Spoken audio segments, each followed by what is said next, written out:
मनुष्य का मन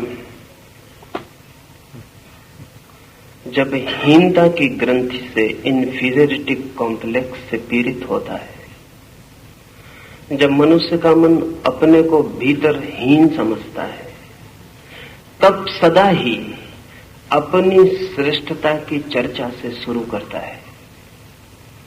लेकिन जब हीन व्यक्ति नहीं होते, तब सदा ही दूसरे की श्रेष्ठता से चर्चा शुरू होती है। हे दुर्योधन कह रहा है भीष्म से कि पांडवों के सेना में कौन कौन महारथी, कौन कौन महायोद्धा इकट्ठे हैं। इससे वो शुरू कर रहा है। ये बड़ी प्रतीक की, बड़ी सिंबॉलिक बात है। साधारणतः शत्रु की प्रशंसा से बात शुरू नहीं होती, साधारणतः शत्रु की निंदा से बात शुरू होती।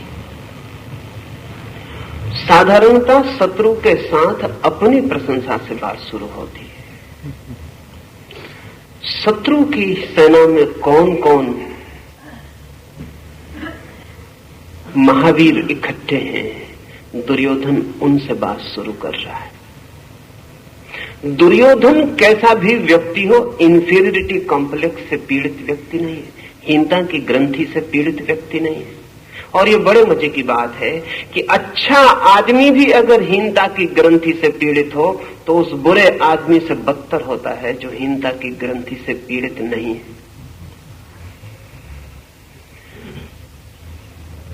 दूसरे की प्रशंसा से केवल वही शुरू कर सकता है जो अपने प्रति बिल्कुल आश्वस्त है।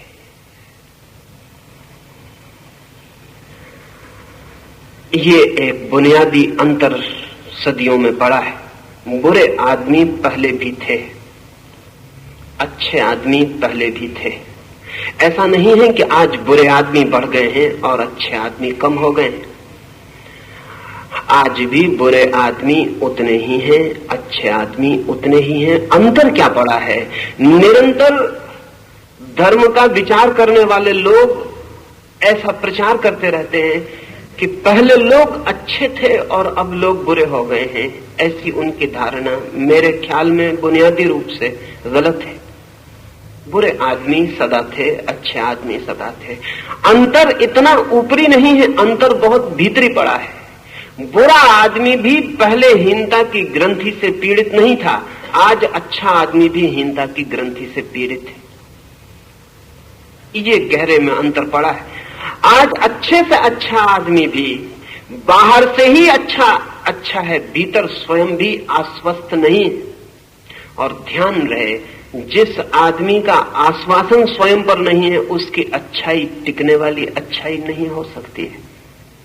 बस स्किन डीप होगी, चमड़ी के बराबर गहरी होगी, जरा सा खरोंच दो और उसकी बुराई बाहर आ जाएगी। और जो बुरा आदमी अपनी बुराई के होते हुए भी आश्वस्त है, उसकी बुराई भी किसी दिन बदली जा सकती है, क्योंकि एक बहुत गहरी अच्छाई बुनियाद में खड़ी है, वो स्वयं का आश्वासन है। इस बात को मैं महत्वपूर्ण मानता हूं कि दुर्योधन जैसा बुरा आदमी एक बहुत ही शुभ ढंग से चर्चा को शुरू कर रहा है। वो विरोधी के गुणों का पहले उल्लेख कर रहा है, फिर पीछे अपनी सेना के महारथियों का उल्लेख करता है।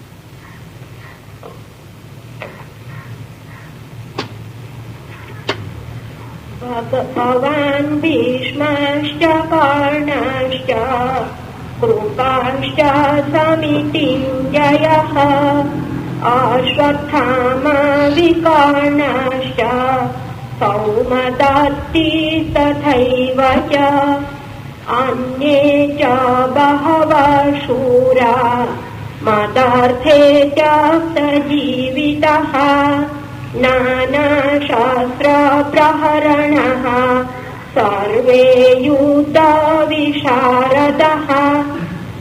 आप भीष्म पितामह कर्ण, युद्ध में दुर्जय कृपाचार्य, अश्वत्थामा, विकर्ण और सोमदत्त का पुत्र भूरिश्रवा, वांगिल, भगवत, कृतवर्मा आदि और भी अनेक शूरवीरों ने प्राण देकर भी मेरी जीत कराने का निश्चय कर रखा है।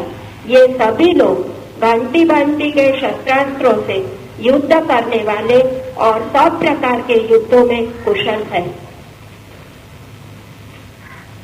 अपर्याप्तं तदास्माकं बलं भीष्माभिरक्षितं पर्याप्तं त्विदमेतेषां बलं भीमाभिरक्षितम् अयनेषु च सर्वेषु यथा भागमवस्थितः भीष्मदेवाभिरक्षन्तु भवन्तः सर्व एव हि। यद्यपि हमारी सेना युद्ध के लिए पर्याप्त नहीं है, फिर भी उसके रक्षक भीष्म पितामह है, अतएव वह विजय के लिए पर्याप्त ही है। सामने खड़ी पांडवों की सेना युद्ध के लिए पर्याप्त होने पर भी भीमसेन से रक्षित होने के कारण अपर्याप्त ही है। हमारी विजय भीष्म पितामह के अधीन है, इसलिए आप सब लोग मोर्चों पर अपने अपने स्थानों पर स्थिर होकर भीष्म की ही रक्षा करें। आचार्य श्री श्रीमद् भगवद गीता में सारा भार अर्जुन पर है, और यहाँ गीता में दुर्योधन जो कहता है, तो दुर्योधन के ख्याल में पांडवों की सेना भीमा अभिरक्षितम और कौरव को विष्णु, तो विष्णु के सामने भीम रखने का ख्याल क्या है? ये नहीं हो सकता कि दुर्योधन अपने प्रतिस्पर्धी के रूप में भीम को ही देखता है। यह बिंदु विचारणीय है। सारा युद्ध अर्जुन की दूरी पर, लेकिन ये पीछे से सोची गई बात है। युद्ध के बाद युद्ध की निष्पत्ति पर, जो युद्ध के पूरे फल को जानते हैं वे कहेंगे कि सारा युद्ध अर्जुन की धुरी पर घूमा है, लेकिन जो युद्ध के प्रारंभ में खड़े थे वे ऐसा नहीं सोच सकते। दुर्योधन के लिए युद्ध की सारी संभावना भीम से ही पैदा होती थी। उसके कारण थे अर्जुन जैसे भले व्यक्ति पर युद्ध का भरोसा दुर्योधन भी नहीं कर सकता था। अर्जुन डमाडोल हो सकता है, इसकी संभावना दुर्योधन के मन में भी है। अर्जुन युद्ध से भाग सकता है, इसकी कोई गहरी अचेतन प्रतीति दुर्योधन के मन में भी है। अगर युद्ध टिकेगा तो भीम पर टिकेगा। युद्ध के लिए भीम जैसे कम बुद्धि के लेकिन ज्यादा शक्तिशाली लोगों पर भरोसा किया जा सकता है। अर्जुन बुद्धिमान है, और जहां बुद्धि है वहां संशय है, और जहां संशय है वहां द्वंद्व है। अर्जुन विचारशील है, और जहां विचारशीलता है वहां पूरे पर्सपेक्टिव, पूरे परिप्रेक्ष्य को सोचने की क्षमता है। वहां युद्ध जैसी भयंकर स्थिति में आंख बंद करके उतरना कठिन। दुर्योधन भरोसा कर सकता है युद्ध के लिए भीम का। भीम और दुर्योधन के बीच गहरा सामंजस्य है। भीम और दुर्योधन एक ही प्रकृति के बहुत गहरे में, एक ही सोच के, एक ही ढंग के व्यक्ति हैं। इसलिए अगर दुर्योधन ने ऐसा देखा कि भीम केंद्र है दूसरी तरफ, तो गलत नहीं देखा, ठीक ही देखा। और गीता भी पीछे सिद्ध करती है कि अर्जुन भागा भागा हो गया है। अर्जुन पलायनवादी दिखाई पड़ा है, वह एस्केपिस्ट मालूम पड़ा है। अर्जुन जैसे व्यक्ति की संभावना यही है। अर्जुन के लिए युद्ध भारी पड़ा है। युद्ध में जाना अर्जुन को अपने को रूपांतरित करके ही हो सकता है। अर्जुन एक नए तल पर पहुंचकर ही युद्ध के लिए राजी हो सकता है। भीम जैसा था उसी तल पर युद्ध के लिए तैयार था। भीम के लिए युद्ध सहजता है, जैसे दुर्योधन के लिए सहजता है। इसलिए दुर्योधन भीम को केंद्र में देखता है तो आकस्मिक नहीं है, लेकिन ये युद्ध के प्रारंभ की बात है। युद्ध की निष्पत्ति क्या होगी, अंत क्या होगा, ये दुर्योधन को पता नहीं, हमें पता है। और ध्यान रहे, अक्सर ही जीवन जैसा प्रारंभ होता है वैसा अंत नहीं होता। अक्सर ही अंत सदा ही अनिर्णित, अंत सदा ही अदृश्य। अक्सर ही जो हम सोच कर चलते हैं वो नहीं होता, अक्सर ही जो हम मानकर चलते हैं वो नहीं होता। जीवन एक अज्ञात यात्रा है, इसलिए जीवन के प्रारंभिक क्षणों में, किसी भी घटना के प्रारंभिक क्षणों में जो सोचा जाता है वो अंतिम निष्पत्ति नहीं बनती। और हम भाग्य के निर्माण की चेष्टा में रत हो सकते हैं, लेकिन भाग्य के निर्णायक नहीं हो पाते। निष्पत्ति कुछ और होती है। ख्याल तो दुर्योधन का यही था कि भीम केंद्र पर रहेगा, और अगर भीम केंद्र पर रहता तो शायद दुर्योधन जो कहता है कि हम विजयी हो सकेंगे, हो सकता था। लेकिन दुर्योधन की दृष्टि सही सिद्ध नहीं हुई और आकस्मिक तत्व बीच में उतर आया, वो भी सोच लेने जैसा है। कृष्ण का ख्याल ही न था कि अर्जुन अगर भागने लगे तो कृष्ण उन्हें युद्ध में रथ करवा सकते हैं। हम सबको भी ख्याल नहीं होता। जब हम जिंदगी में चलते हैं तो एक अज्ञात परमात्मा की तरफ से भी बीच में कुछ होगा, इसका हमें कभी ख्याल नहीं होता। हम जो भी हिसाब लगाते हैं वो दृश्य का होता है। अदृश्य भी बीच में इंटरपेनिट्रेट कर जाएगा, अदृश्य भी बीच में उतर आएगा, इसका हमें भी कोई ख्याल नहीं होता। कृष्ण के रूप में अदृश्य बीच में उतर आया है और सारी कथा बदल गई। जो होता वो नहीं हुआ और जो नहीं होने की संभावना मालूम होती थी वो हुआ है। और अज्ञात जब उतरता है तो उसके प्रेडिक्शन नहीं हो सकते, उसकी कोई भविष्यवाणी नहीं हो सकती। इसलिए जब कृष्ण भागते हुए अर्जुन को युद्ध में धक्का देने लगे तो जो भी इस कथा को पहली बार पढ़ता है वो शाक खाए बिना नहीं रह सकता, उसको धक्का लगता है। जब इमर्शन ने पहली बार पढ़ा तो उसने किताब बंद कर दी, वो घबरा गया, क्योंकि जब अर्जुन जो कह रहा था वो सभी तथाकथित धार्मिक लोगों को ठीक मालूम पड़ेगा। वो ठीक तथाकथित धार्मिक आदमी का तर्क दे रहा था। जब हेनरी थारो ने इस जगह आके देखा कि कृष्ण उसे युद्ध में जाने की सलाह देते हैं तो वो भी घबरा गया। हेनरी थारो ने भी लिखा है कि मुझे ऐसा भरोसा नहीं था, ख्याल भी नहीं था कि कहानी ऐसा मोड़ लेगी कि कृष्ण और युद्ध में जाने की सलाह देंगे। गांधी को भी वही तकलीफ थी, उनकी पीड़ा भी वही थी। लेकिन जिंदगी किन्हीं सिद्धांतों के हिसाब से नहीं चलती। जिंदगी बहुत अनूठी है। जिंदगी रेल की पटरियों पर दौड़ती नहीं, गंगा की धारा की तरह बहती है। उसके रास्ते पहले से तय नहीं है, और जब परमात्मा बीच में आता है तो सब डिस्टर्ब कर देता है। जो भी तैयार था, जो भी आदमी ने निर्मित किया था, जो आदमी की बुद्धि सोचती थी, सब उलटफेर हो जाता है। इसमें बीच में परमात्मा पर आएगा इस युद्ध में, इसकी दुर्योधन को कभी कल्पना न थी। इसलिए वो जो कह रहा है प्रारंभिक वक्तव्य है, जैसा कि हम सब आदमी जिंदगी के प्रारंभ में जो वक्तव्य देते हैं ऐसे ही होते हैं। बीच में अज्ञात उतरता चलता है और सब कहानी बदलती चलती है। अगर हम जिंदगी के पीछे से लौट कर देखें तो हम कहेंगे जो भी हमने सोचा था वो सब गलत हुआ। जहां सफलता सोची थी वहां असफलता मिली, जो पाना चाहता था वो नहीं पाया जा सका, जिसके मिलने से सुख सोचा था वो मिल गया और दुख पाया, और जिसके मिलने की कभी कामना भी न की थी उसकी झलक मिली और आनंद के झरने फूटे।